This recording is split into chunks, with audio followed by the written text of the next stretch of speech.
So what was Joe's relationship like with Pun when Pun passed? Were things there was a little bit at odds. There was a little bit at odds because I told you, Pun was trying to get that the percentage changed. Right. The 50% changed.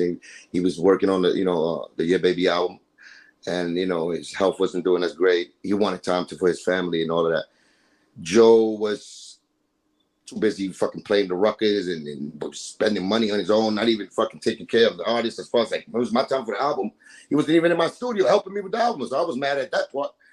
So it was just like Joe was already, instead of him appreciating the fact that we said, let him eat, my nigga.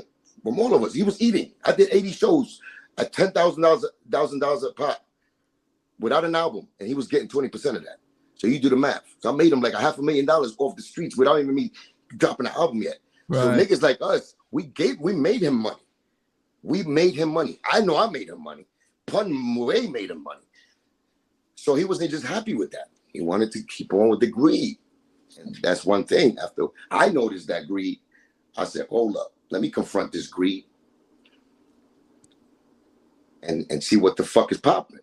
And every time I try to confront it, he will brush me off until we got to the lawyer's office. My lawyer told him that, yo, you double dipping, you do.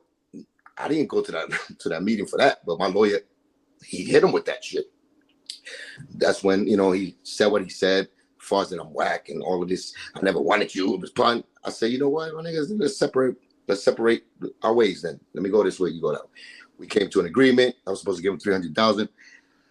This was after Pun had passed. Yeah, this is after Pun passed. Okay. Yeah, but this is when he got confronted with the fact that he's double dipping. He's doing all these fucking funny business deals and taking money from, from his artists.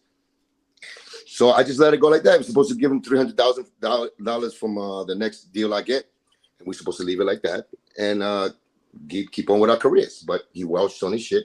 He started cock blocking me. You know what I'm saying? He started, doing the hating, the narrative, started fucking making up rumors behind the scenes. And I noticed that because I was still in the industry enough I seen it. And I heard people, saying certain things. I'm like, the fuck? Oh, this nigga's trying to block me now because I'm not with him. He feels he got to block me now because we enemies or something like that. Right. So whatever, he took it like that. So that's when I came out dissing him because I know he was going to let me rock on some regular, just straight up business and be satisfied with it. He's one of those dudes. So I had to do what I had to do with that. And that's the only way I know how to do it. Go straight up. Be straight up with you, man. And you want more problems, nigga, we're going to handle it straight up. Stop. I don't do that side shit behind shit. I'm not one of them niggas. So once I found out that's going in. So I went in on actually like on record as far as like dissing him because I knew that he wasn't going to let it happen.